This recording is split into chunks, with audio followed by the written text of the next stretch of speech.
Buenas tardes a todos.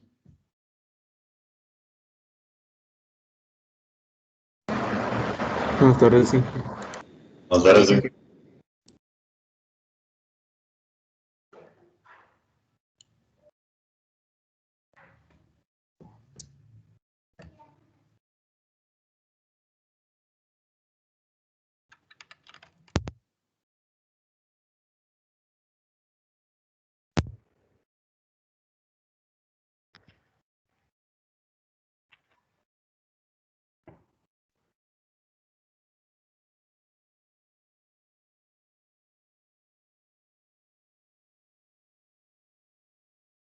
Que me confirman, porfa, cuando vean la pantalla.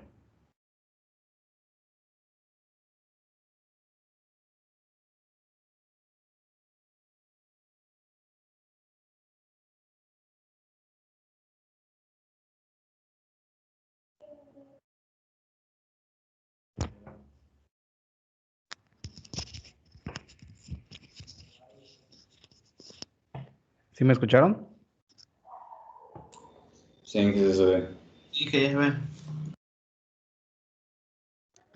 Ok, gracias. Bueno, entonces, hasta la clase pasada nosotros habíamos analizado movimientos rectilíneos, uniformes y uniformemente acelerados. Posteriormente, el análisis de ese tipo de movimientos continúan los movimientos curvilíneos. Antes de seguir, ya, bueno, estas diapositivas, bueno, más que nada esto los convertí en PDF, ¿no? Para que pesara menos y las subí en la parte de archivos, al igual que también agregué un PDF con ejercicios, pues en este caso que abarcan toda la unidad 1, ¿no? La intención de agregarlos ya en digámosle que todavía no he definido una fecha de entrega, pero los agrego para que aquellos quienes quieren ir avanzando, entonces, pues no dejarlo todo al final, ¿no? Entonces, no sé si ya se dieron cuenta en la parte de archivos, ahí están los dos documentos.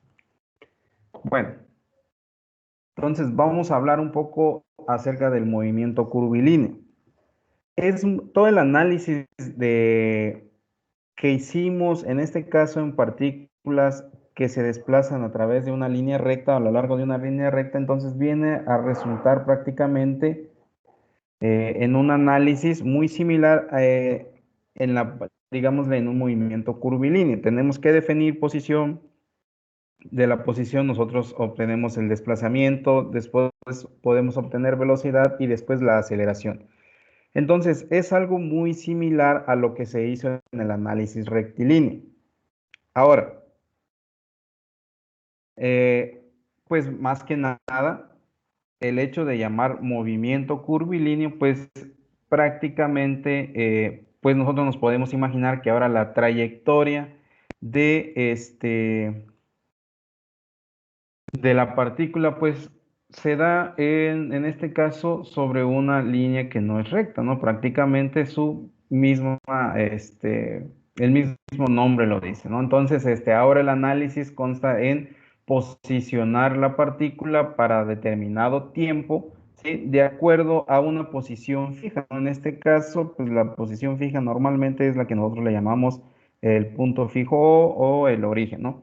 Entonces, si ahora la partícula entonces se está desplazando a través de esta línea recta, de esta línea curva, perdón, en un tiempo, pues digamos, le damos una pausa o le tomamos una fotografía y en ese instante lo que vamos a hacer nosotros es construir un vector que va a ir desde el origen que establecimos hasta la posición en donde se encuentra en ese momento la partícula en esta línea recta, ¿vale?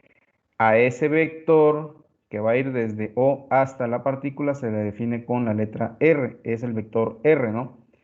Y en este caso, de acuerdo a la trayectoria que lleva la partícula, pues nosotros podemos observar que esa longitud que recorre, digámosle, de forma curva la partícula, a esa se le denomina como la distancia S, ¿no? Es la cantidad de movimiento de recorrido que ha, en este caso, pasado la partícula, que ha atravesado, digamos, la partícula, ¿no? Entonces, de esta forma es como posicionamos ahora la partícula en un movimiento curvo, ¿no? A diferencia del movimiento rectilíneo que en ese caso, pues, habíamos visto que era utilizando desde el punto de origen a la partícula con X, ¿no? Ahora es un vector R.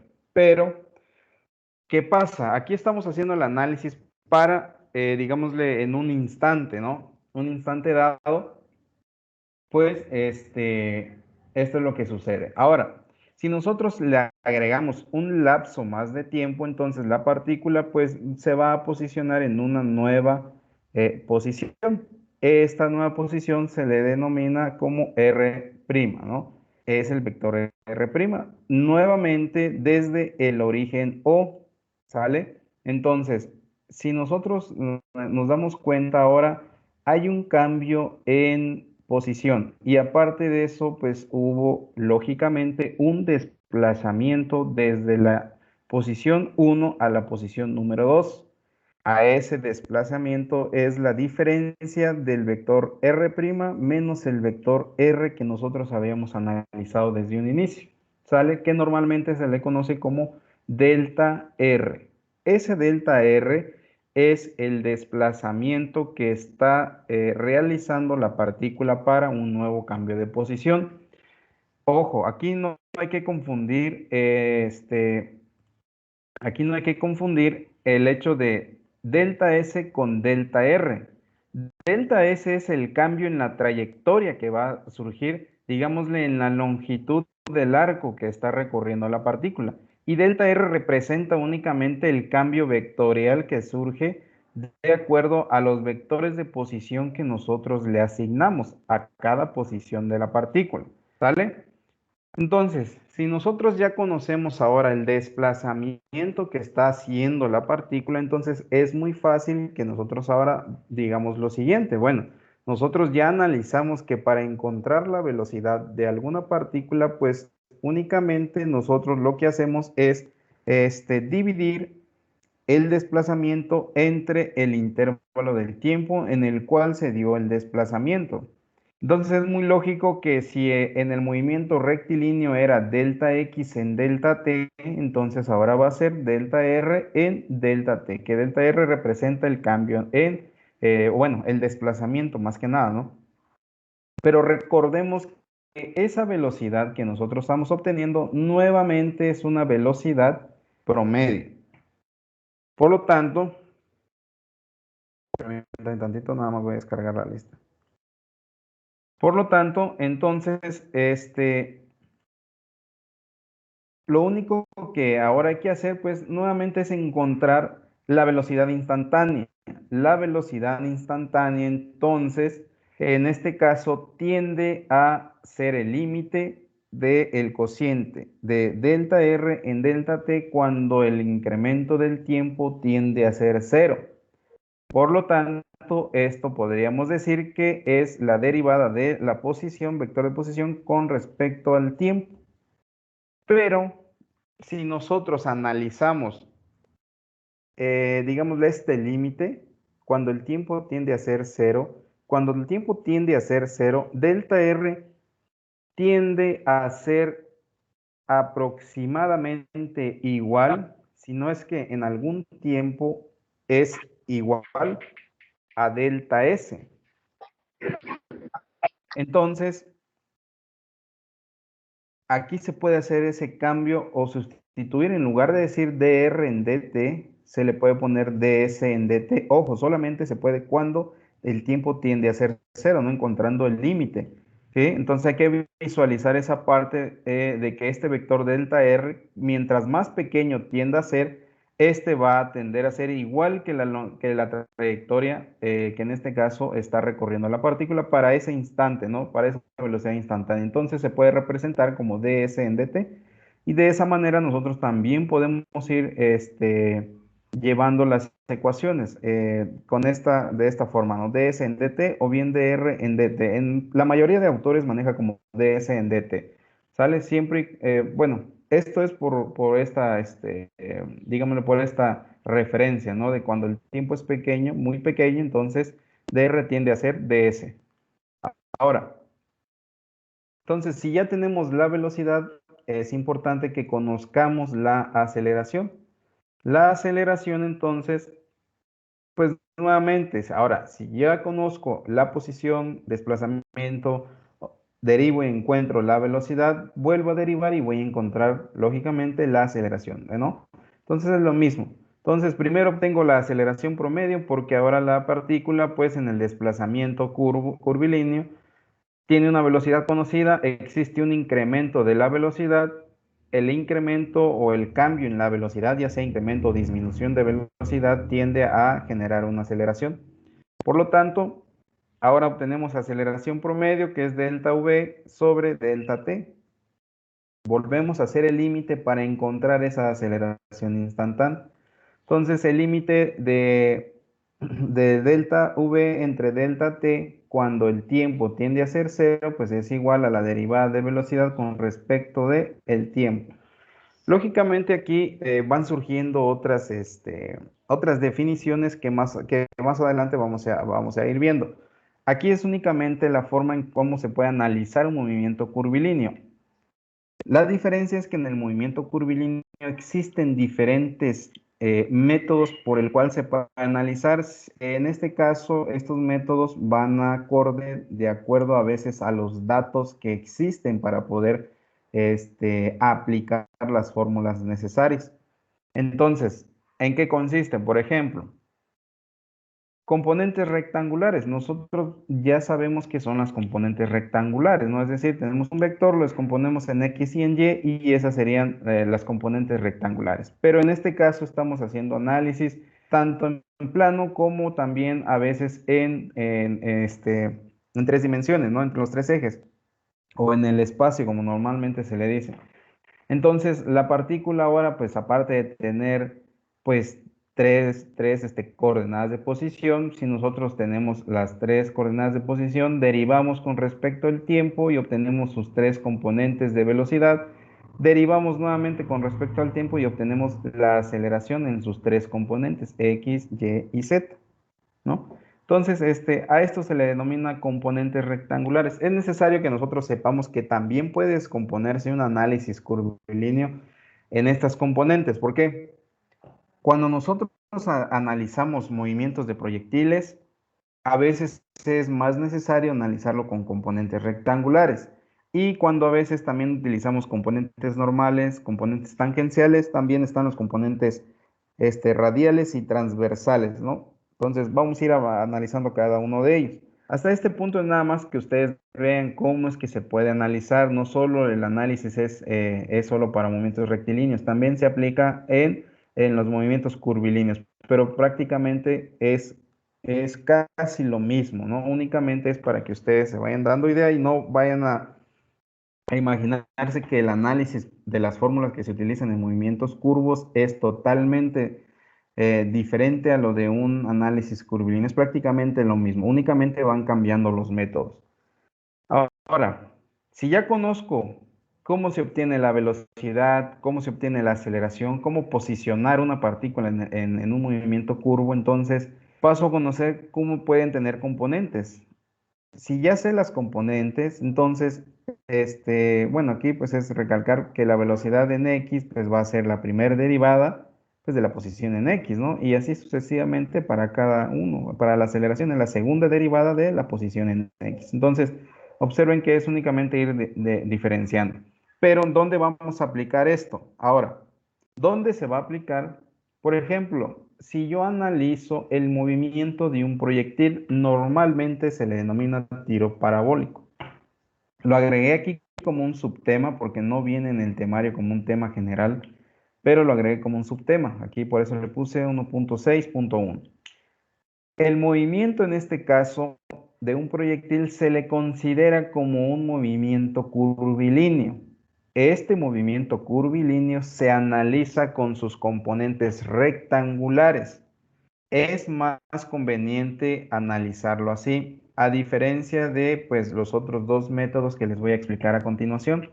Ahora, en el movimiento curvilíneo lo que nos interesa es siempre, imaginémonos este cañón, ¿no?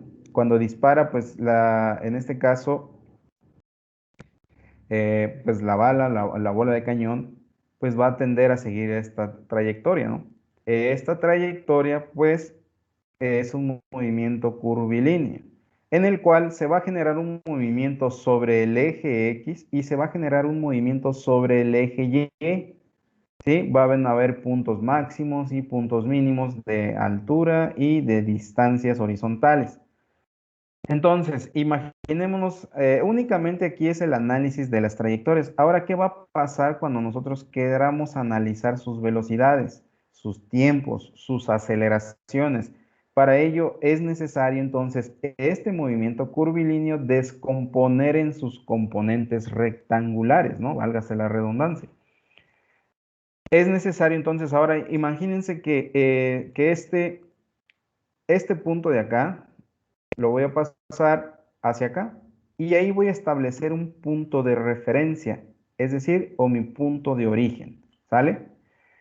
Ahora, cuando en este caso el análisis de tiro parabólico, la resistencia del aire es despreciable, ¿sí? Se desprecia. Pues en este caso lo único que tenemos que hacer es su análisis cinemático. En el análisis cinemático de un movimiento curvilíneo, entonces lo principal es dos tipos de análisis que se deben de hacer siempre. Para todos los tiros parabólicos, lo indispensable es siempre visualizar los dos movimientos que se generan. Van a haber movimientos horizontales y va a haber movimiento vertical.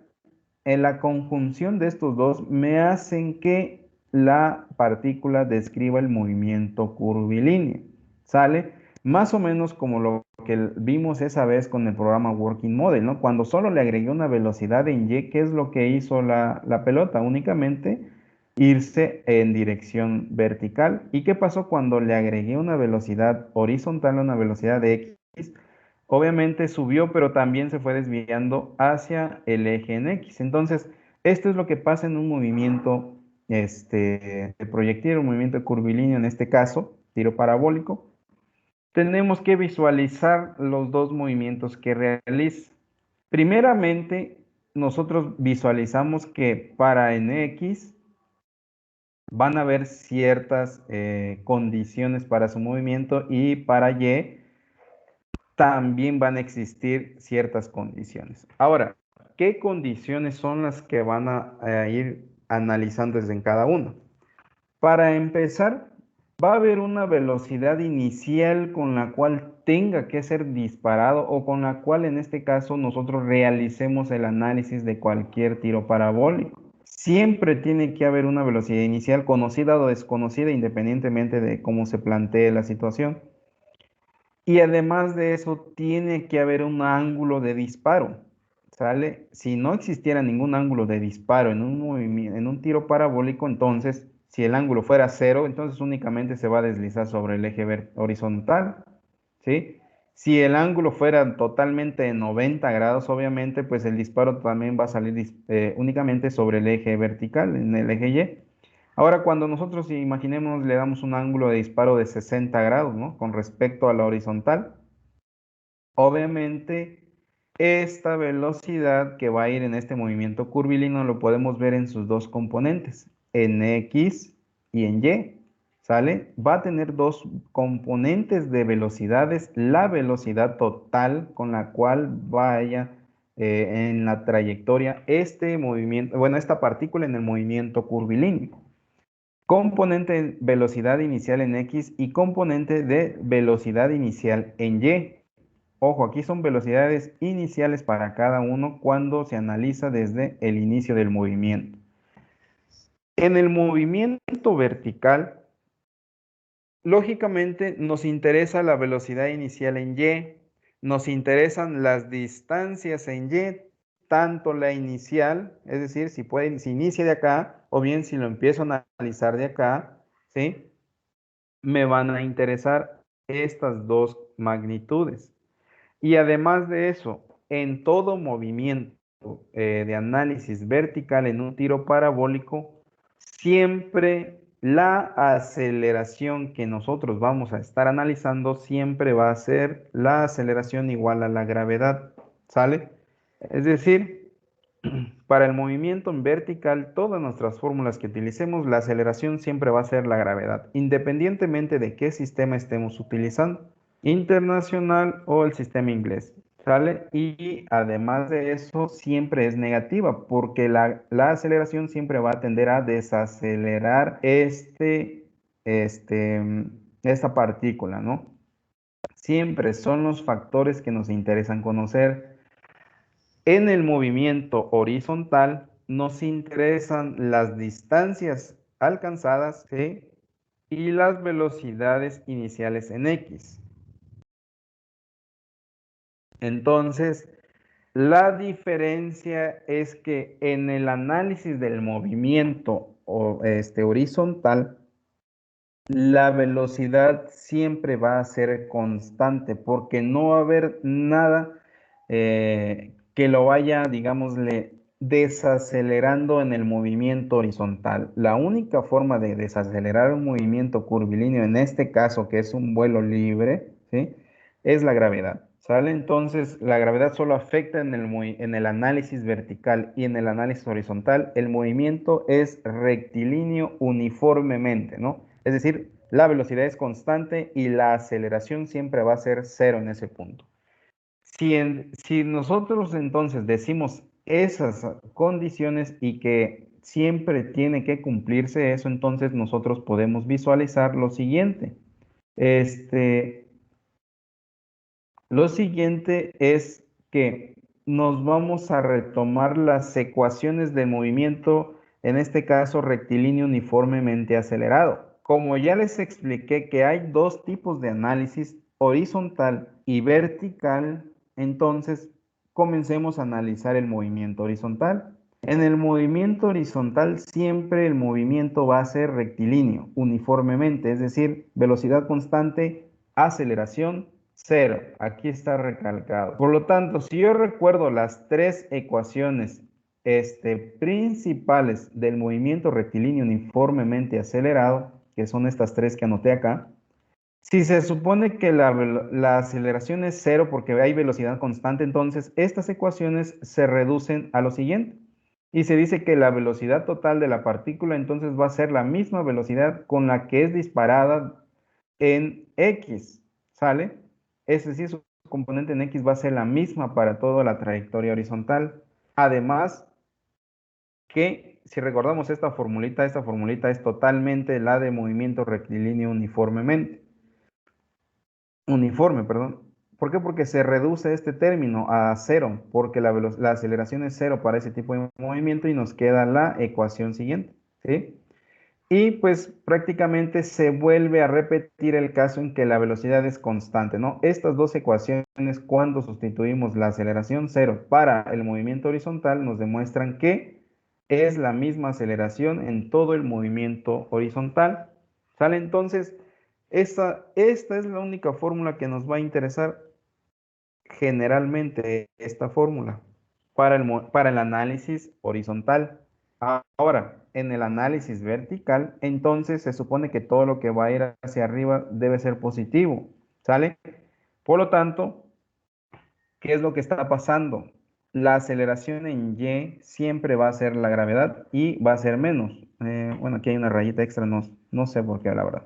¿Vale? Entonces es menos la gravedad. Para todas las ecuaciones hay que sustituir y hay que cambiar el término de X por Y para referenciar que estamos haciendo análisis en el movimiento vertical. Por lo tanto, retomamos nuevamente las ecuaciones generales del movimiento rectilíneo uniformemente acelerado, que si se dan cuenta, estas ecuaciones las obtuvimos haciendo el análisis desde la posición, desplazamiento, derivada y encuentro velocidad y aceleración.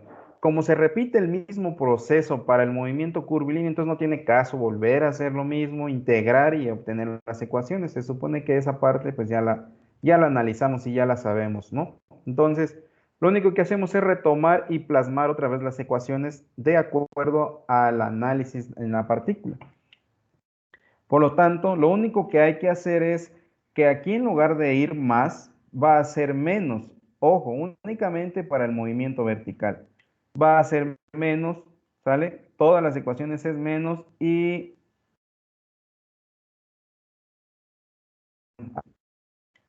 aquí debería ser y menos y inicial, porque estamos haciendo referencia a todo el movimiento vertical. Ojo, voy a modificar esto más adelante y se los voy a volver a reenviar, ¿no? Nada más para que no se confundan. Aquí tiene que ser y inicial. Entonces, estas son las ecuaciones que ahora vamos a utilizar para el movimiento vertical, es decir, el análisis en el movimiento vertical de un tiro parabólico. Esto es, digámosle, uno de los primeros métodos para analizar movimientos curvilíneos. Hay dos métodos más, ¿sale? El otro método es analizar los movimientos curvilíneos con componentes tangenciales y normales. Aquí el análisis de este tipo es un poquito más complejo, la deducción y más tediosa la deducción de las fórmulas, ¿no? Aquí yo los traté de ir plasmando lo más resumido posible, ¿no? ¿De qué se trata digamos, en esta situación? Nuevamente imaginemos la partícula que está, en este caso, trasladándose en una línea recta. Ahora, la partícula, para un punto, o bueno, en un tiempo dado, en un instante, a esta partícula se le van a agregar dos vectores unitarios. Dos vectores unitarios, estoy hablando de un vector unitario E subíndice T y un vector unitario E subíndice N. N y T hacen referencia a que son vector unitario tangencial, este de aquí, y el otro es vector unitario normal. Este normal siempre va a estar dirigido hacia el centro de rotación de la partícula. Observen que aquí está un marco de referencia, pero la trayectoria en este caso, del movimiento curvo está acá. Por lo tanto, el vector normal va a ir siempre hacia el centro de la curva de rotación en la cual se esté analizando. Entonces, existe ahí un gran cambio de vectores. Por ejemplo, lo único que hacemos es que en un instante nuevo se genera un nuevo vector unitario tangencial. Trasladamos este vector unitario en un mismo origen, ¿sale? Unimos el vector unitario tangencial inicial y el vector unitario tangencial secundario, ¿sí? Se plasman en un origen, en un origen nuevo y, por lo tanto, si unimos estos dos cambios de vectores, encontramos un intervalo, un incremento del vector, un desplazamiento, por así decirlo, ¿no? De vectores unitarios tangenciales. Cabe mencionar que los vectores unitarios, pues recordemos que tienen una magnitud igual con 1. Entonces, si dibujamos ambos vectores en un mismo origen, se traza una curva que tiene por lo regular un radio de 1, de acuerdo a las magnitudes de los vectores tangenciales. Estos se generan, bueno, en la apertura de estos dos vectores tangenciales se genera un cambio en el ángulo, ¿sale? Un intervalo.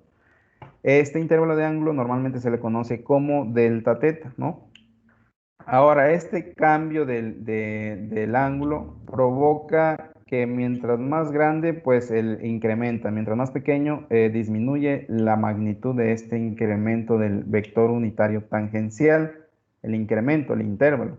Por lo tanto, mientras nosotros reduzcamos este cambio de posición, ¿sí? Mientras más pequeño sea el ángulo de análisis, nosotros vamos a obtener que va a ser igual a 1. Se supone que mientras más peguemos este vector ET' con el ET, pues van a tratar de ser 1, ¿sale? Si eso es cierto, entonces este vector que está aquí, el intervalo, va a tender a ser totalmente perpendicular con este vector unitario tangencial.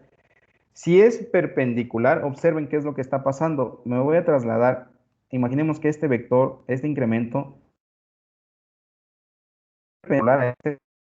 con el límite, lo voy a trasladar hacia acá. ¿Y qué viene a resultar? Pues viene a resultar que es el vector normal. Sale ese cambio del vector tangencial. Por lo tanto, es ahí donde sale que el vector en este caso, unitario normal, es igual a la derivada de, pues, el vector unitario tangencial con respecto a la derivada del cambio de posición, ¿sí? En este caso es θ, el ángulo que representa el cambio en la posición.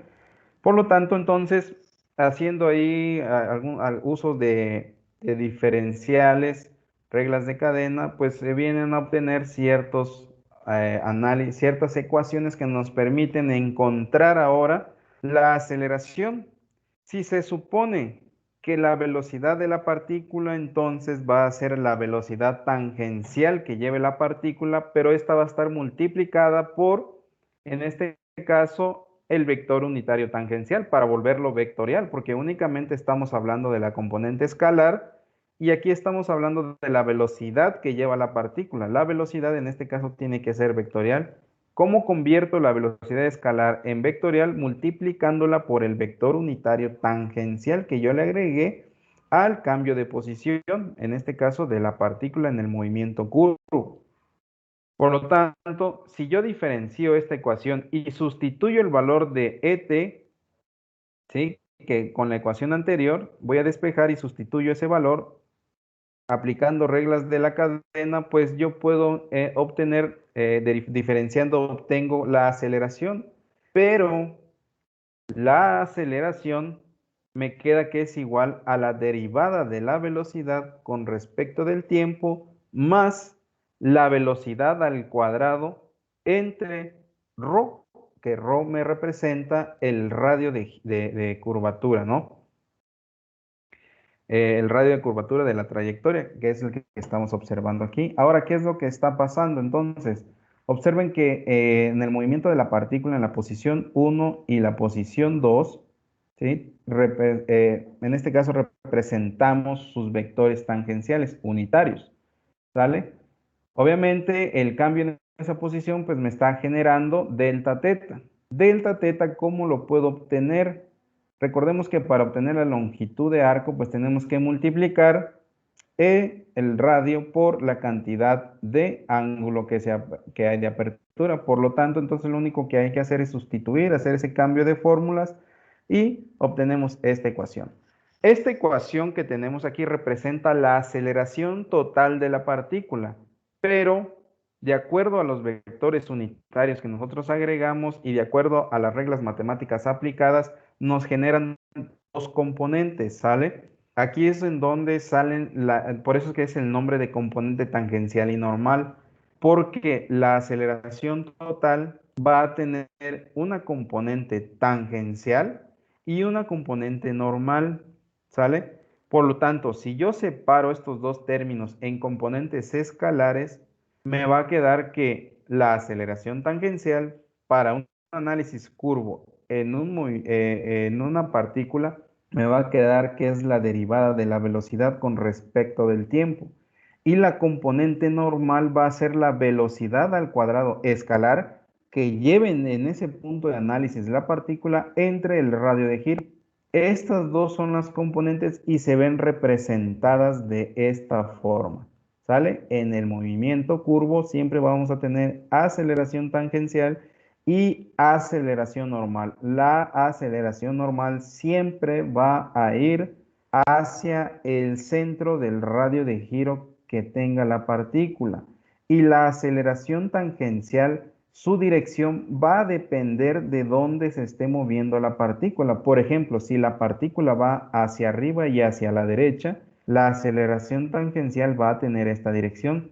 Pero si ahora la partícula va hacia abajo y hacia la izquierda, entonces el vector de la aceleración tangencial va a ir hacia abajo y hacia la izquierda, ¿no? Entonces es la única componente que sí puede cambiar de posición, pero la aceleración normal no. Esta, independientemente de la trayectoria que tenga la partícula, siempre va a ir hacia el centro hacia el centro del giro, hacia el radio, ¿no? O sea, donde está prolongado más o menos el radio de giro. Entonces, esta forma es de cómo se puede analizar también un movimiento curvo haciendo uso de componentes tangenciales y normales. Obviamente, depende mucho de los datos que nos den, de cómo nos plantean a veces el ejercicio para poder saber si voy a utilizar tiro parabólico, si voy a utilizar un análisis con componentes tangenciales y normales o si voy a utilizar el siguiente tema, que son componentes radiales y transversales. Entonces, ahora, los componentes radiales y transversales surgen también del análisis de movimiento curvo. Imaginemos ahora la partícula que está en esta posición, ¿no? Se está deslizando a través de esta curva. Si yo en un instante dado detengo el movimiento, lo voy a posicionar con respecto a un marco de referencia. Este marco de referencia fijo me va a posicionar con un vector R a dónde está la partícula. Y con respecto al horizontal, un ángulo de giro, ¿sí? Normalmente identificado como θ. Por lo tanto, a esta componente R y a esta componente θ se les conoce como componente radial y transversal. Una va a definir la posición de la partícula, digámosle, en la trayectoria de la curva, y la siguiente, el cambio de la posición, ¿sí? En este caso, ¿qué es lo que tenemos que hacer? Para este tipo de análisis, se agregan dos vectores unitarios nuevamente. Uno que es E subíndice R, que es el componente radial, ¿sí? Y uno que es E subíndice θ, que es el componente transversal. Estos dos me van a representar la posición ahora de cada uno de estas componentes. Y nuevamente, si yo realizo análisis como se realizó la parte anterior, utilizando derivadas y reglas de la cadena, utilizando las sustituciones adecuadas de ecuaciones, al plasmar en este caso el análisis para R y el análisis para θ, ¿sí? Para Eθ, entonces nos quedan los siguientes vectores y de acuerdo a estos vectores, pues nosotros obtenemos la velocidad de la partícula. La velocidad de la partícula en este caso nos va a quedar que es igual a la primera derivada de la componente radial por el vector unitario radial más la primera derivada del vector, en este caso radial, por la posición o el vector R. Entonces, en otras palabras, esta ecuación es la que representa a la velocidad. Si yo derivo esta ecuación, pues me va a quedar lo siguiente. La aceleración ahora, pues va a ser la segunda derivada del vector de posición menos el vector posición por la derivada del vector unitario. Aquí debería de ser E subíndice R, ¿no? Que es la radial al cuadrado. Más el vector R por la segunda derivada del cambio de posición, es decir, del ángulo θ, más dos veces, en este caso, la primera derivada del vector de posición por la primera derivada de el cambio de posición θ, ¿sale? Todo este término de acá es la componente transversal y esta es la componente radial. Aquí algo que no debemos de confundir es que es como la siguiente, es como los análisis anteriores, ¿no? Ah, pues yo tengo la derivada, la derivo y obtengo la aceleración. No es tan sencillo decir eso, ¿sale? Porque si yo tengo B R es igual a R', bueno, R punto, que representa la primera derivada, la aceleración radial no es la derivada de esto, ¿no? La aceleración sale de derivar la ecuación anterior, esta ecuación sota de acá, ¿sale? De ahí es donde se obtiene esta parte y lo único que hacemos es que en movimientos que tengan curvos, que en este caso tengamos datos transversales y radiales, pues es necesario a veces analizarlo con estas ecuaciones. Nuevamente les repito, esta aceleración no es decir voy a derivar esto y obtengo este resultado, no tienen nada que ver, estos salen de la ecuación anterior. Entonces, de esta forma es como se pueden analizar los movimientos curvos, ¿sale? No me metí tanto a explicar explicarles todo el análisis o la deducción matemática, digámosle, que hay en esta parte, porque pues a veces tiende a confundir, ¿no? Utilizar reglas de la cadena, ecuaciones, bueno, cálculo diferencial y de ahí ir sustituyendo, a veces causa un poquito de confusión. Entonces lo único que hice fue obtener esta ecuación y posteriormente representar la ecuación que nos va a servir, ¿sale? Porque lo que nos interesa más es saber aplicar a veces ya la ecuación directamente para un ejercicio de este tipo. Entonces, estos son los tres métodos que vamos a analizar. Voy a tratar de resolver un ejercicio por cada tema, ¿sale? Para que vean la aplicación de estos tres temas. Hasta este punto, ¿hay alguna duda?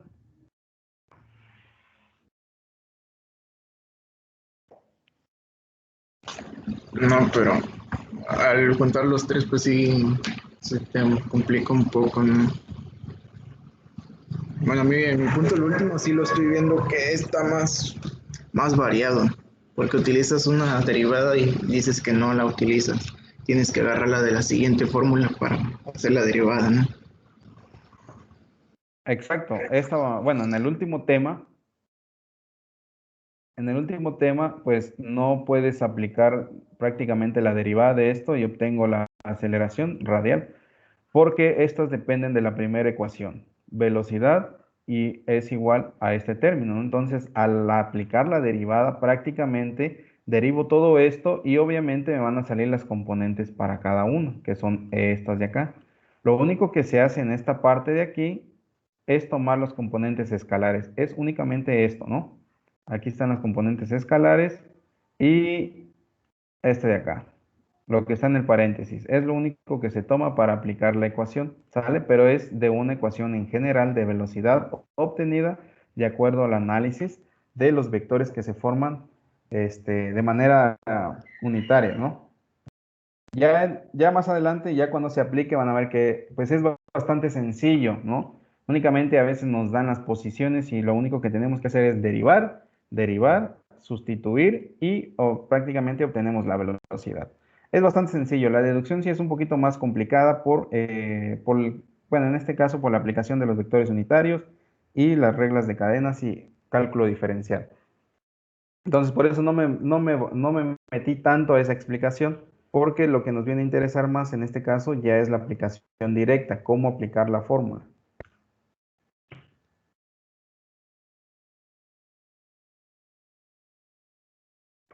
Bueno, para iniciar, voy a resolver un ejercicio de tiro parabólico, aplicando el primer tema, ¿no? Que serían el análisis de movimientos curvilíneos, aplicando componentes rectangulares en un tiro parabólico.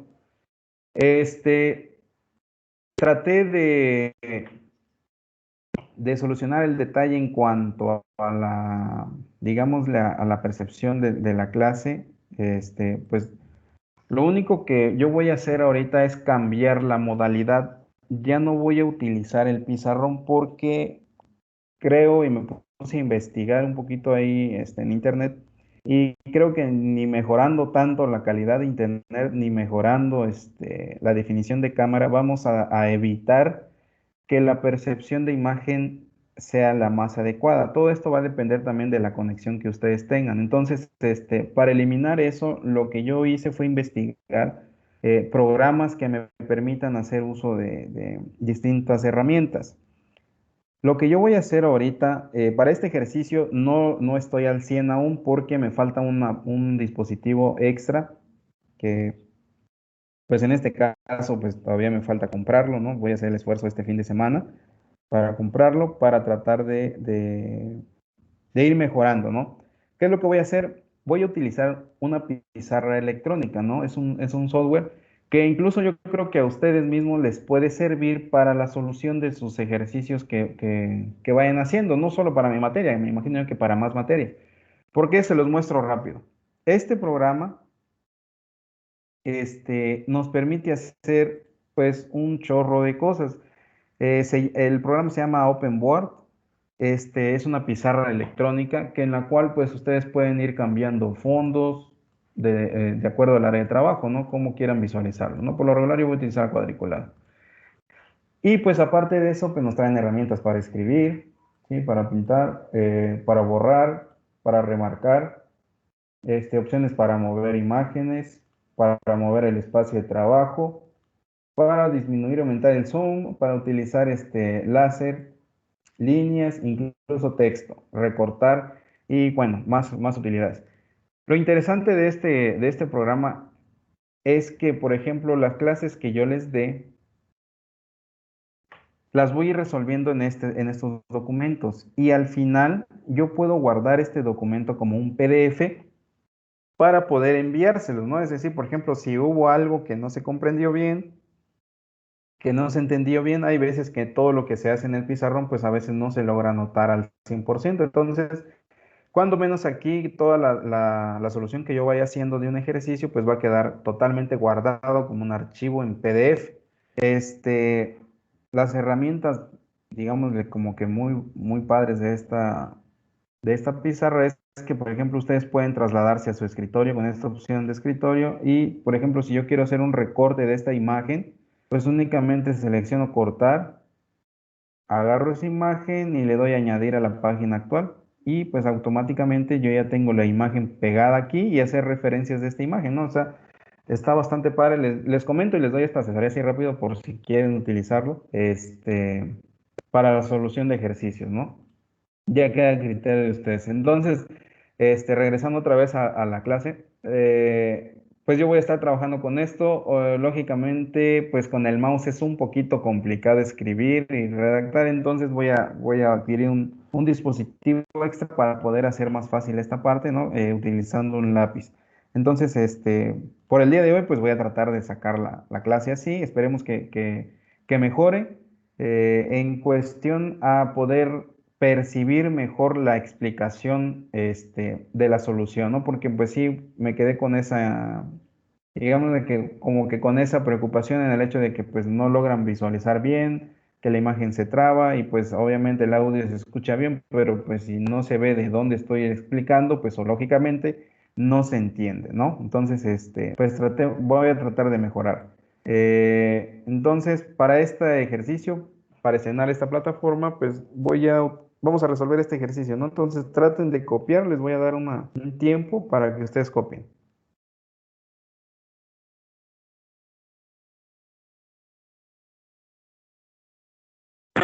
Cuando lo tengan listo, me avisan. Thank you. Gracias.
¿Ya estamos?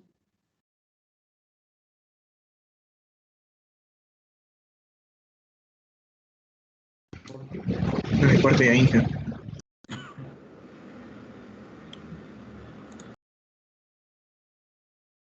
Ok, gracias. Bueno, entonces el ejercicio dice lo siguiente. Un trabajador utiliza agua a alta presión para limpiar el interior de un largo tubo de desagüe. Si el agua se descarga con una velocidad inicial V subíndice 0 de 11.5 metros por segundo, determine, inciso A, la distancia de hasta el punto B más lejano sobre la parte superior de la tubería que el agua puede limpiar desde la posición del trabajador en A. Y el inciso B, el ángulo correspondiente. Entonces, prácticamente nosotros podemos observar que este movimiento se puede referir a un tiro parabólico. Observen el lanzamiento, nos dicen una velocidad inicial a un cierto ángulo y en este punto pues se supone que el agua fluye y pues va a limpiar, digamos, esta parte en la distancia que más puede alcanzar, ¿sí? Que se supone que esa distancia más grande que puede alcanzar desde donde es lanzada el agua, pues va a ser en la posición B, que es lo máximo que puede alcanzar, digámosle, en la parte de arriba, ¿no? Porque obviamente si nosotros observamos el lanzamiento del agua en toda la parte horizontal, pues obviamente el agua tiene un máximo, ¿no? Es decir, de distancia horizontal puede alcanzar una distancia más grande que la de D, pero D hace referencia a la distancia más larga horizontalmente en donde puede impactar en la parte de arriba en el tubo, que es donde interesa que en este caso limpie el tubo, ¿no? Que es en esta parte de aquí arriba. Entonces, de datos, pues nos están dando también una altura, ¿no? Es decir, el diámetro del tubo, por así decirlo, pues se puede interpretar como una altura de 1.1 metros.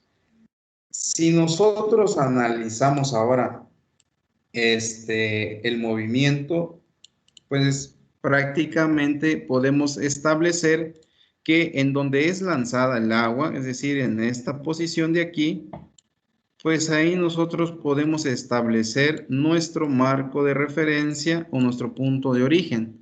El vector B que se ve aquí, que es la velocidad inicial. Entonces, recordemos ahora nuevamente el análisis de el movimiento de tiro parabólico. me interesan dos cosas, el movimiento horizontal y el movimiento vertical. Por lo tanto, el primer paso que nosotros tenemos que hacer es determinar las velocidades iniciales para cada movimiento, tanto el movimiento horizontal como el movimiento vertical. Por lo tanto, entonces lo que tengo que hacer es lo siguiente. Yo voy a extraer los datos que me da el ejercicio. Estos datos, pues prácticamente van a ser, primeramente, la velocidad inicial en X, ¿no? Bx inicial, ¿no? Esto pues va a ser igual. ¿Cómo puedo obtener esa velocidad inicial? ¿Alguien me puede dar una idea de cómo poder encontrar la velocidad inicial en X? La primera derivada.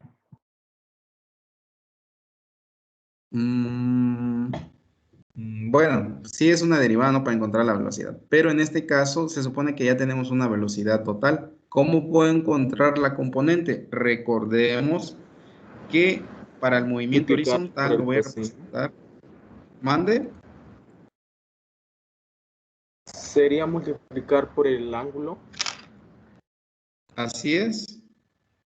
Es correcto. ¿Por qué? Porque aquí sobre el tramo horizontal va a estar la velocidad inicial en X, ¿sale? Y aquí pues va a estar la velocidad inicial en Y. Por lo tanto, si me doy cuenta, esas serían las componentes rectangulares del vector velocidad inicial. Entonces, ¿cómo descompongo un vector? Obviamente con un ángulo. Lógicamente aquí yo no conozco el ángulo, por lo tanto, lo único que voy a hacer es decir, pues ¿cuánto vale? Pues va a ser la velocidad inicial por el coseno del ángulo. ¿Cuál es el ángulo? El ángulo es alfa, ¿no? En este caso es simbólico. Pero sí conozco el valor de la velocidad inicial velocidad inicial, el vector velocidad inicial, que es de 11.5, es el valor inicial, pero esto va a ser por el coseno de alfa, porque no se conoce. ¿Sí? A esta le voy a llamar mi ecuación número 1. Ahora voy a encontrar la velocidad inicial en Y, por lo tanto, esa velocidad inicial en Y, pues va a ser lo mismo, pues va a ser velocidad inicial, pero ahora va a ser por el seno del ángulo alfa. Voy a volver a sustituir el valor que ya conozco de la velocidad inicial, y únicamente pues me va a quedar que esto es igual a 11.5 por el seno de alfa.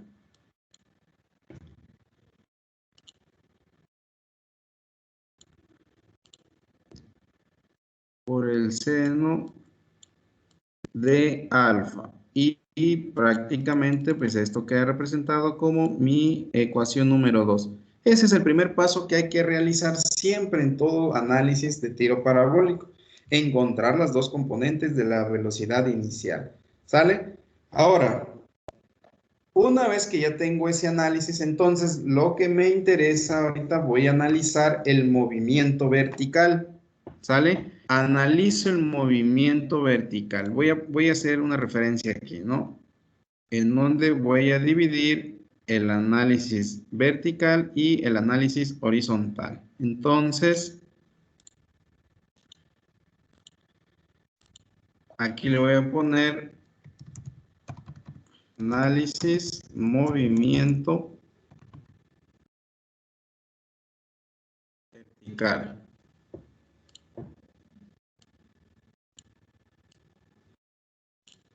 Vamos a poner ese mismo color.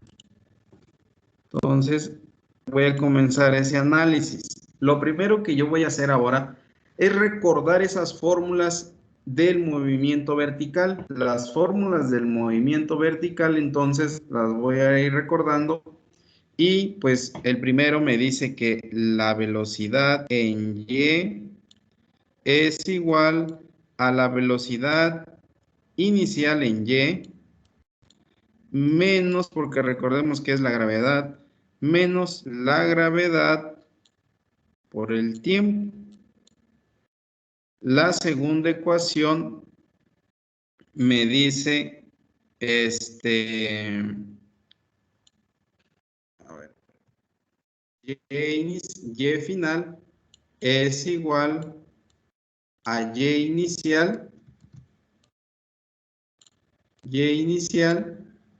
más velocidad inicial en y por el tiempo menos la gravedad por el tiempo al cuadrado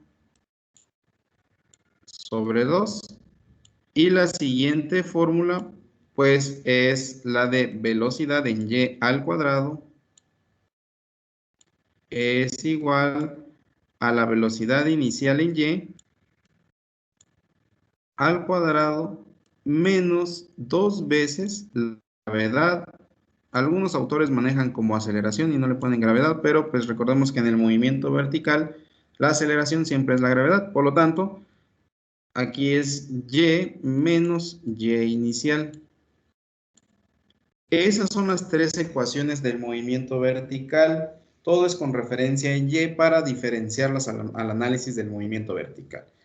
Entonces, ahora, ¿qué es lo que tengo que hacer? Observemos que yo tengo que hacer mi análisis hasta donde va a estar el punto B, es decir, hasta este límite de acá. ¿En dónde surge? No sé en qué distancia, pues no sé, ¿sale? No conozco el tiempo que le lleva desde este punto hasta llegar al punto B, ni conozco la distancia en donde se realiza el impacto.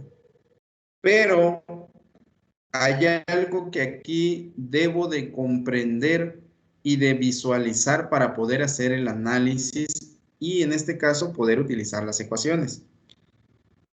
Aquí es donde pues yo les preguntaría cómo podríamos hacer para poder encontrar, digámosle, el tiempo que le lleva desde el inicio en A hasta llegar en el punto en B.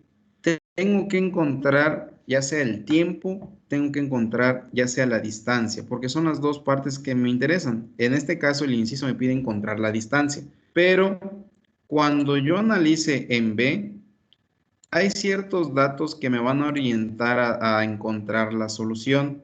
Y aquí, por ejemplo, yo les pregunto, si yo encuentro el tiempo que va a haber desde que sale en este punto A hasta que en este caso, pues digamos, le va a llegar en B, que es este de aquí.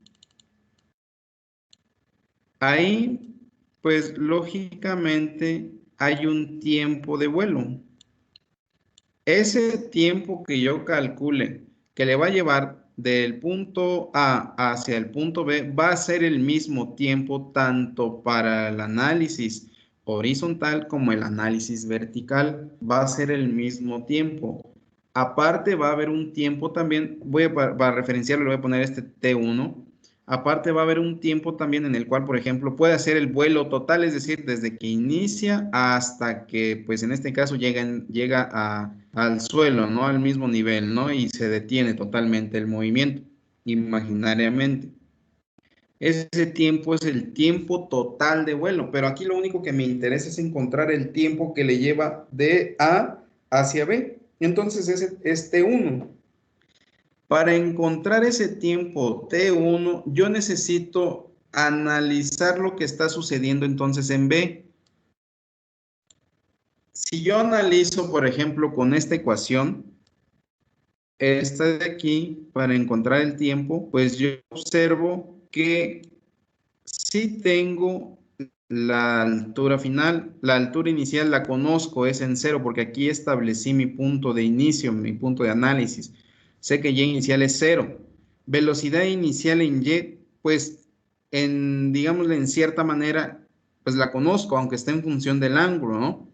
El tiempo no lo conozco. Entonces, aquí si yo voy analizando, voy generando ecuaciones que en este caso, pues, no me van a solucionar nada. Entonces, lo que yo tengo que ir es visualizar cuánto tiempo me va a llevar desde el inicio hasta el punto B. ¿Qué es lo que tengo que hacer? Si yo observo la ecuación que anoté aquí al inicio, me involucro una velocidad final, una inicial, la gravedad se conoce, el tiempo no, pero puedo encontrar el tiempo que le lleva desde A hasta B. Ahora aquí la pregunta es, ¿qué pasaría si yo tomo esta ecuación con la velocidad final en Y? ¿Cómo creen que tiene que ser para este punto en B? Máxima.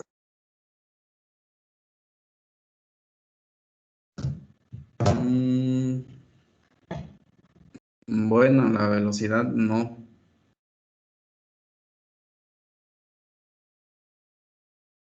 ¿Qué suceso creen que tiene que ocurrir ahí en B? Una desaceleración. Bueno, la desaceleración sí tiene que existir. De hecho, sí, en el análisis vertical tiene que haber desaceleración. El punto de caída.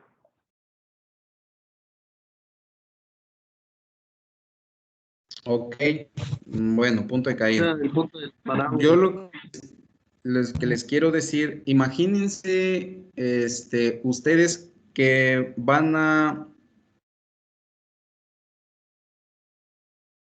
con la cual van a rociar agua, pero ustedes imagínense que levantan y le dan una inclinación a esa manguera con la cual ustedes intentan tocar la parte, digámosle, más lejana horizontalmente, pero que logre alcanzar el techo del cuarto en donde estén. ¿Qué creen ustedes que tienen que, o qué pasa con el agua cuando toca la parte más alta y más alejada que se pueda, de acuerdo en este caso a la velocidad que tiene el agua al inicio de la tubería, ¿no? ¿Qué creen que pasa? ¿Qué se imaginan que sucede? Llega con menos velocidad. Llega a ocurrir Ok. un choque.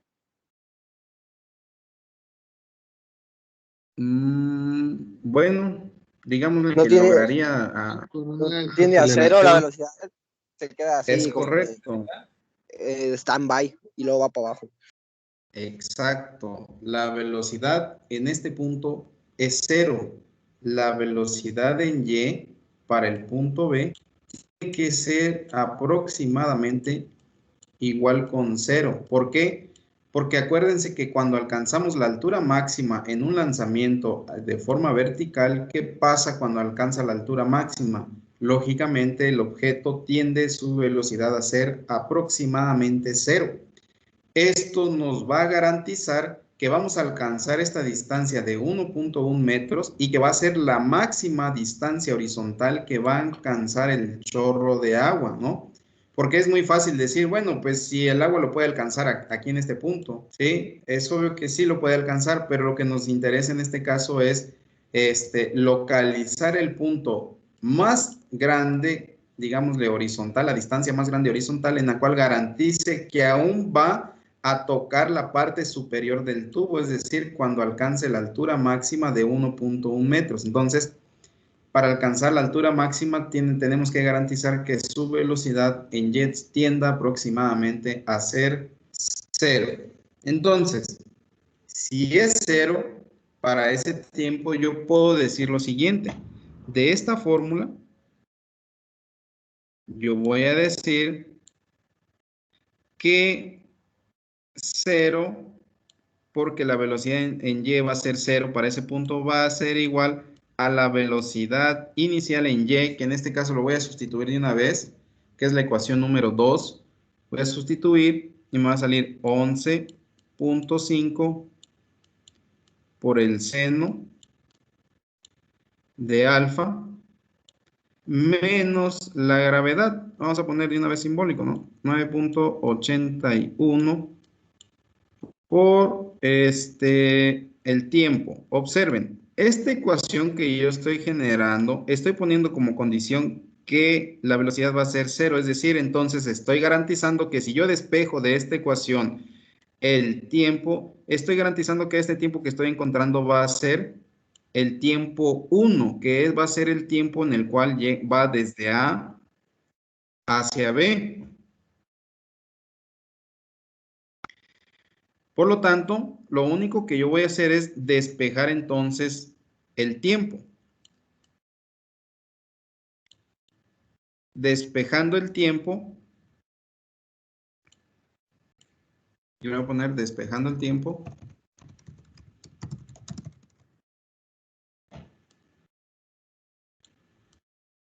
Despejando el tiempo de esta ecuación. Entonces, pues obviamente me va a quedar que el tiempo es igual a, pues este va a pasar como negativo y como tiene negativo aquí se va a convertir todo en positivo. Me va a quedar 11.5 por el seno de alfa entre 9.81. ¿Sale? A esta le voy a llamar ecuación número 4. Ahora, yo ya sé el valor del tiempo 1, es decir, este tiempo que yo había estimado en el cual va a suceder que alcance el punto más alto y que alcance el punto más grande tanto horizontalmente. Entonces, este tiempo me está garantizando que voy a encontrar esa distancia máxima horizontal. Por lo tanto, entonces, ahora lo que voy a hacer es retomar la ecuación de color verde, que es de color verde, y voy a hacer esto, voy a traer esta ecuación y la voy a colocar aquí. Y voy a sustituir esos datos que yo conozco. ¿Por qué voy a utilizar esta ecuación? Porque tengo las dos alturas, ¿sale? Esas dos alturas, yo voy a decir ahora, 1.1 va a ser igual, distancia inicial en Y, la distancia inicial en Y en A es 0. Por lo tanto, pues no tiene caso sustituirla. Velocidad inicial en Y sí la conozco, ¿no? Es 11.5 por el seno de alfa. Entonces voy a sustituir ese valor nuevamente. Va a ser 11.5 por el seno de alfa. Por el seno de alfa. Y va a quedar multiplicado por el tiempo. Este tiempo va a quedar, en este caso, digámosle, vamos a analizar todavía qué va a pasar con ese tiempo. Y aquí le vamos a poner menos la gravedad, 9.81 entre 2, si no recuerdo mal, da 4.905. A ver si puede alguien confirmármelo, se los encargo. Entonces, 4.905 y esto va a quedar por el tiempo al cuadrado. ¿Vale? Entonces, si se dan cuenta, aquí yo generé una ecuación que me involucra el ángulo, que me involucra el tiempo. Pero ¿qué pasa ahora? Si sustituyo el valor del tiempo 1 en esta ecuación, estoy garantizando que, en este caso, el análisis todo va a ser para de A hacia B, de B hacia adelante no me interesa. Estoy involucrando todo nada más de A a B. Por lo tanto, si sustituyo T1 en esta ecuación que acabo de generar, lógicamente,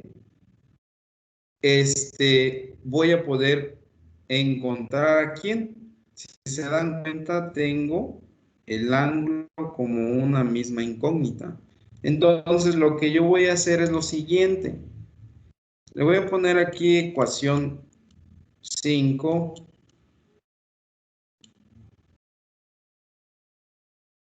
Ecuación 5. Y pues más aquí adelante voy a poner, para ir haciendo la referencia, le voy a poner sustituyendo ecuación 4 en 5.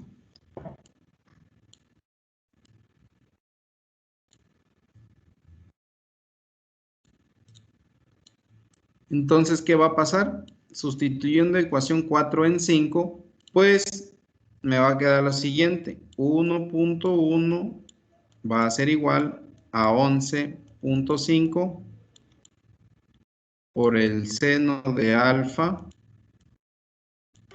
Inge, pero por... no te des el tiempo total y T1 es el tiempo hasta el punto más alto. Ajá, sí, pero recordemos, en el tiempo 1, ¿qué datos tengo? En el tiempo 1, pues yo sé que en el tiempo 1 la Y, ¿cuánto vale? 1.1, ¿sale? Y entonces en Y es aquí, por eso es que aquí se sustituyó 1.1, que estamos garantizando que es la altura máxima. Y pues en este caso estoy representando únicamente aquí el tiempo, pero si yo sustituyo el valor del tiempo 1, que es el que yo determiné con la ecuación anterior, estoy garantizando aún más que el tiempo que estoy sustituyendo aquí va a ser para cuando llegue, digámosle, la partícula o el agua en B. ¿Sale? ¿Sí me explico? Sí, sí, sí, sí. Ok, entonces, si sustituyo el valor de T1 en esta ecuación, me va a quedar aquí 11.5 por el seno de alfa entre 9.81. ¿Sale? Menos 4.905 por el tiempo al cuadrado, y va a ser otra vez 11.5 por el seno de alfa entre pues 9.81. 9.81. Todo esto al cuadrado. Ahora, ¿qué es lo que voy a hacer? Lo que voy a hacer entonces es empezar a reducir términos. Si se dan cuenta, hay términos iguales. ¿Por qué van a ser iguales? Porque si yo multiplico esta ecuación directamente, me va a quedar seno cuadrado. Y si soluciono esta operación de aquí, también me va a quedar seno cuadrado. Y únicamente voy a tener términos cuadráticos del seno. Y reducir, reducir y despejar a alfa y automáticamente encuentro el ángulo. ¿Sale? Si encuentro el ángulo, lo sustituyo aquí y voy a encontrar el tiempo T1. Y posteriormente yo puedo encontrar la distancia máxima horizontal alcanzada con ese tiempo. Es decir, observen, voy a decir lo siguiente. 1.1 es igual 11.5 por 11.5. ¿Alguien me puede apoyar, por favor? 132.25. Ok, gracias. 132.25 por el seno cuadrado de alfa. Este término lo podemos reducir más porque va a estar dividido entre 9.81. Si me pueden apoyar también, por favor, lo dividimos de una vez para ir reduciendo más este término, ¿no?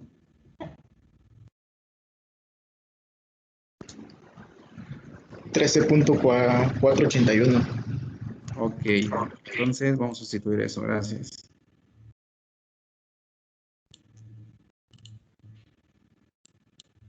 $13.481, si no recuerdo mal.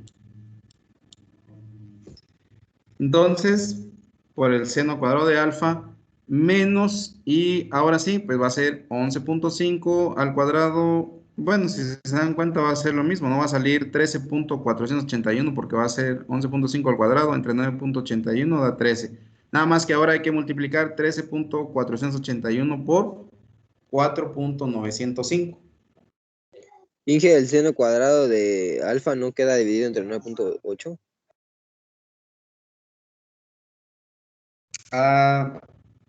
Queda al cuadrado, ¿no? Sí, es cierto. Va a ser 11.5 al cuadrado entre 9 y de ahí multiplicado por 4.905. ¿Cuánto saldría?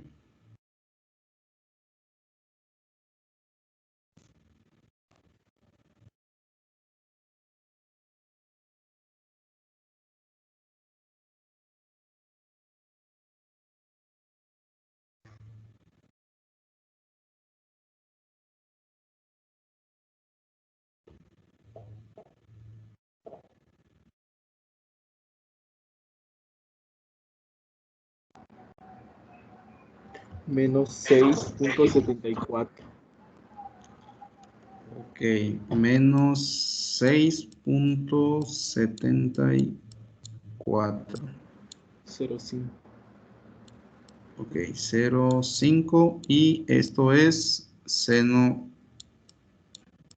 cuadrado de alfa. Entonces, observen que ya la ecuación se reduce solo a un término, ¿no? Una variable. Lo que vamos a Sería hacer es restar. más 6 porque por el signo de la ecuación menos y menos. ¿O no? Ajá. No hay menos. Sería negativo. Es negativo, ¿no? Ah, no, sí es cierto, sí es cierto. ¿Vale? Entonces ahora hay que reducir este término de acá con este de acá porque tienen la misma variable, ¿no? ¿Cuánto nos quedaría?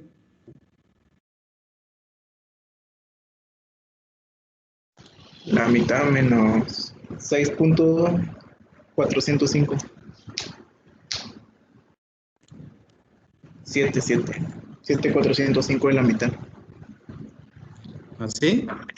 6.745. Ok. 05. Ok, voy, gracias.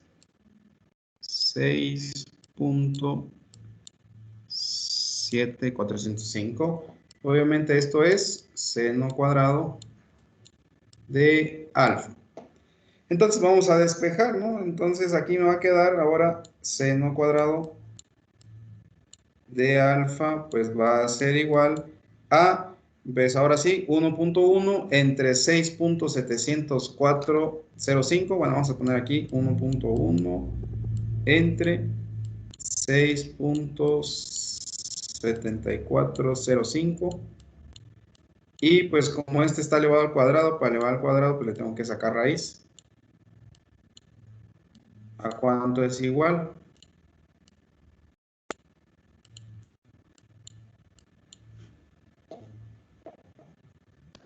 $0.40. 39. 0.4039. Por lo tanto, entonces, para obtener el ángulo alfa, entonces, por lo tanto, para alfa, pues va a ser igual al inverso de eso, ¿no? Seno a la menos 1 de 0.4039.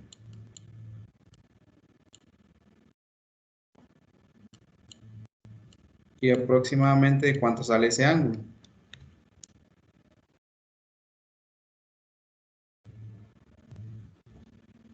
$23.82. Ok, 23.82 grados. Entonces se dan cuenta como que se solucionó primero para el inciso B, ¿no? O sea, a veces como que te da la solución primero de otro inciso. Bueno, entonces vamos a continuar de mientras. Entonces aquí encontramos el ángulo pues con el cual es disparado el agua, ¿no? Prácticamente. Ahora, si yo sustituyo entonces, si yo sustituyo el valor del ángulo en la ecuación 4, lógicamente lo que yo voy a encontrar va a ser el tiempo 1. Entonces aquí, por ejemplo, si yo le pongo sustituyendo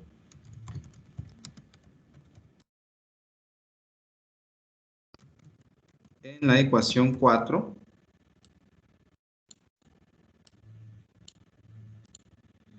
sustituyendo el ángulo en la ecuación 4, que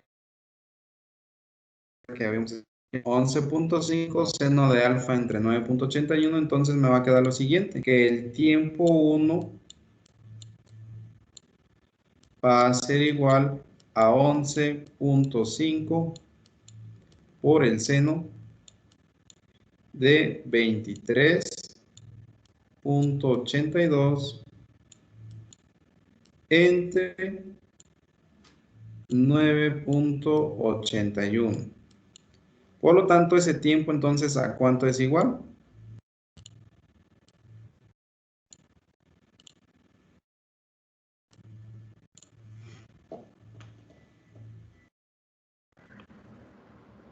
$0.4735.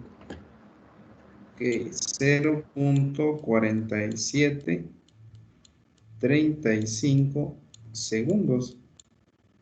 ¿Sí? Ese es el tiempo 1, es decir, voy a regresar un tantito, es el tiempo que le lleva desde A hasta B. Ahora entonces, ese digamos es el análisis que yo puedo hacer en el movimiento vertical. Lo que voy a hacer ahora entonces es el análisis en el movimiento horizontal. ¿Sale? Entonces aquí le voy a poner un espacio para indicar que ahora vamos a hacer análisis movimiento horizontal.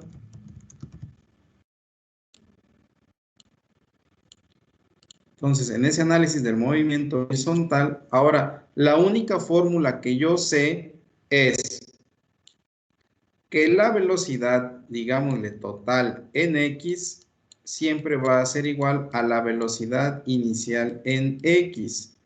Y la otra fórmula es que X final es igual a X inicial más la velocidad inicial en X por el tiempo.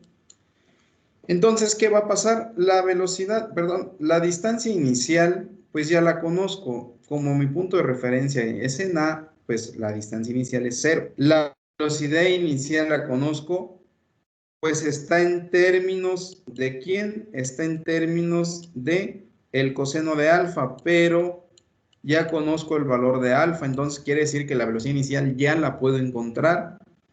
Y además de eso, me interesa conocer la distancia horizontal hasta el punto B, que va a ser que me va a representar la distancia máxima que va a alcanzar con este vuelo de 1.1 y con ese ángulo de salida. Por lo tanto, entonces, si yo sustituyo el tiempo 1 en esa ecuación del movimiento horizontal, estoy garantizando que voy a encontrar a D, que me va a representar la distancia, ¿sí?, máxima que puede alcanzar para que el agua impacte aún en la parte alta del tubo. Por lo tanto, entonces, aquí lo que yo voy a hacer es lo siguiente. X, se supone que X ahora va a ser... Se supone que X ahora va a ser D. Entonces, D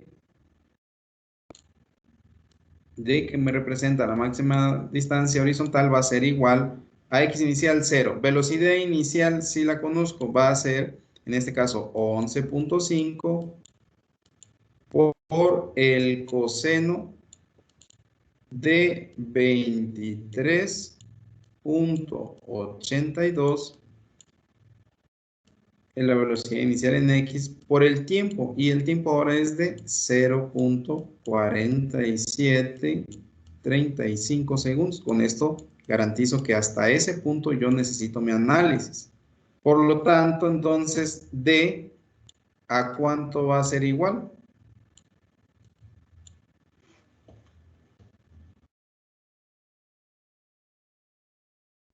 $4.98. Gracias. 4.98. 4.98.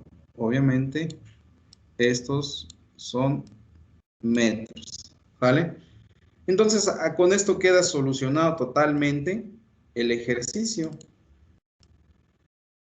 Por lo tanto, lo único que me queda hacer es inciso A, pues la distancia máxima que puede ser lanzada o que puede alcanzar el agua con esa inclinación es hasta los 4.98 metros de longitud que puede alcanzar el agua, y el inciso B, pues en este caso el inciso B me dice que el ángulo de inclinación para alcanzar esta distancia va a ser de 23.82 grados. Esa sería entonces la forma de solucionar, pues, o analizar más que nada un ejercicio de tiro parabólico, ¿no? Observen cómo es que hay que analizar movimientos verticales y movimientos verticales, y la clave a veces en este tipo de ejercicios es encontrar los tiempos. Nuevamente, ¿no? Como yo les había comentado anteriormente, los tiempos a veces son muy importantes saber identificarlos, ¿no? Porque aquí a veces tiende a confundir que el tiempo a veces va a ser el total. El tiempo total es diferente, independientemente de las condiciones que nosotros vayamos sustituyendo a lo largo del desarrollo de las ecuaciones. Entonces, no sé si hasta este punto alguien tiene alguna duda. Yo tengo una pregunta. El tiempo que... Haga de cuenta, vamos a agarrar el tiempo, pero con la altura máxima y la distancia máxima de donde está el punto. O es que, por ejemplo, digo porque la ecuación tiene t, pero usted puso t1, o sea, no, la ecuación por eso digo. Y solo agarró t1 porque especificó que la velocidad era 11.5 en ese punto, con la altura y esa velocidad. Ah, ok. Bueno, imaginemos lo siguiente. Te voy a plantear el escenario diferente. Imaginemos un análisis de otro... Vamos a ver. Por acá lo voy a dibujar. Voy a imaginarme el análisis de un lanzamiento de, pues, X partícula. Me voy a imaginar que la trayectoria que va a describir la partícula va a ser esta. Va a ir haciendo esto, así más o menos. Y pues lógicamente esta va a tender a regresar hasta pues donde se proyecte la distancia horizontal. Si es que en este caso estamos hablando de que está lanzada en un plano en el que va a caer sobre la misma distancia horizontal, ¿no? Porque puede ser el lanzamiento de un proyectil en algún acantilado y obviamente esta puede bajar más. Suponemos un escenario así, ¿no? Nada más quiero hacer referencia a eso. Imaginemos que hace esto y vuelve a impactar al suelo, ¿no? Va a impactar el suelo acá. Ahora, lo que hay que tener presente es que va a haber un tiempo, por ejemplo, el tiempo total, es decir, el tiempo desde que sale hasta que en este caso pues va a llegar a el punto que vuelve a tocar el suelo, que en este caso se le conoce como el tiempo total de vuelo. Ese es el tiempo total, ¿sale? Pero, ¿qué puede pasar? Observen que va a haber un punto, supongamos que va a ser el punto más alto en Y. Imaginemos que va a ser aquí. Este punto máximo en donde va a estar la Y máxima.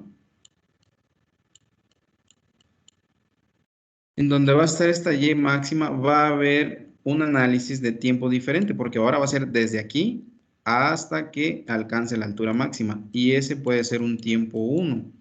En ese tiempo 1 yo puedo garantizar calcular la altura máxima, puedo garantizar calcular la X que va a ir desde el inicio hasta que se da la altura máxima, le voy a poner X1 también, porque aquí en el tiempo total voy a encontrar la X máxima que puede alcanzar el vuelo, ¿no? ¿Qué tanta distancia horizontal va a alcanzar? Con este tiempo total voy a alcanzar esta H máxima. Con este tiempo 1 voy a encontrar la distancia X1 que va a alcanzar. Sé que cuando alcance una altura máxima en todos los vuelos de proyectiles, en este caso vuelos libres, sé que la velocidad final en Y ahí siempre va a ser 0 cuando alcance el punto más alto del vuelo. ¿Vale? Entonces, aquí lo que yo quiero que comprendan es la parte del análisis de los tiempos, porque es lo mismo que se hizo aquí, ¿sale?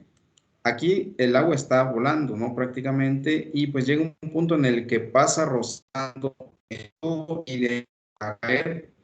Lo que nos están pidiendo es cuál es la máxima distancia horizontal que puede alcanzar con esta inclinación que le estoy dando, ¿no?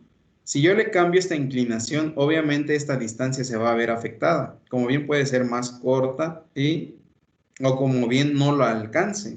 Entonces aquí yo lo que estoy diciendo es garantizar con qué ángulo va a alcanzar la máxima distancia. Y la máxima distancia en este caso ya no salió.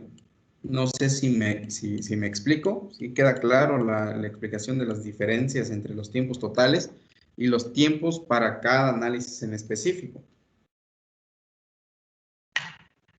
Sí, quedó. ¿Alguien más quiere comentar algo? ¿O tiene alguna duda?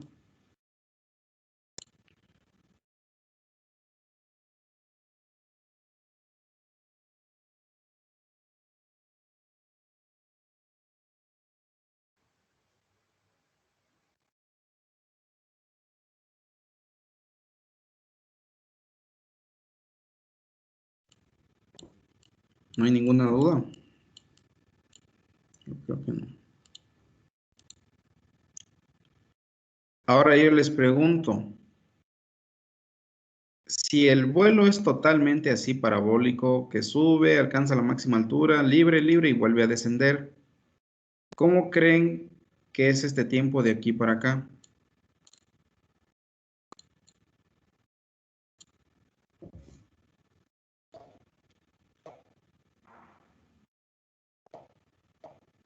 Debería ser el doble, ¿no? Es el,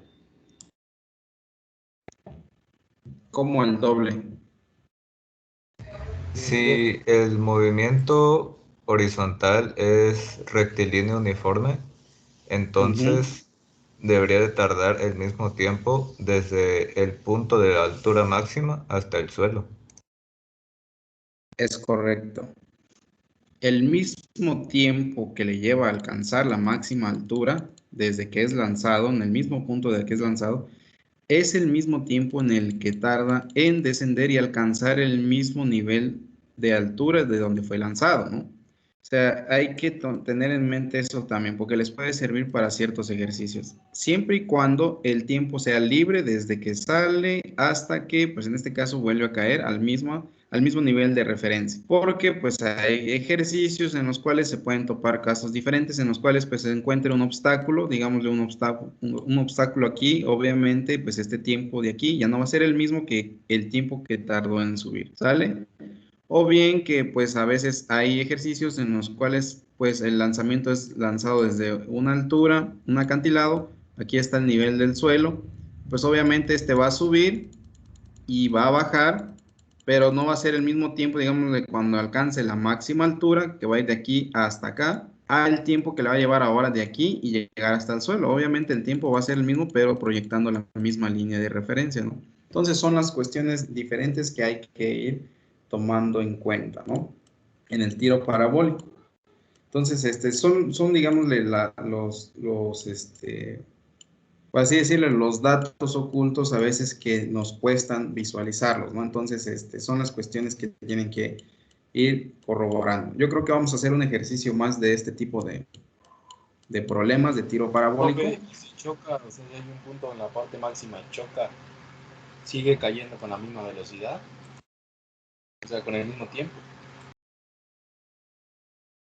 ¿Cómo que si se impacta, dices? ¿En dónde?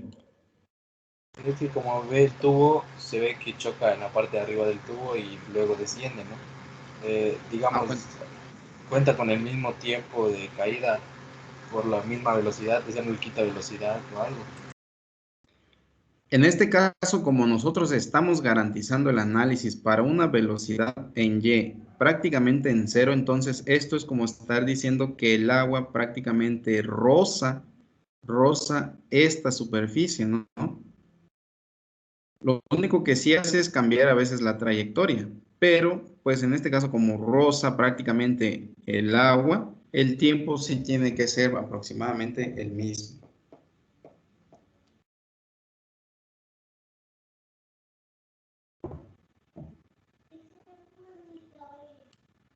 ¿Vale? Entonces, no sé si alguien más quiere comentar algo.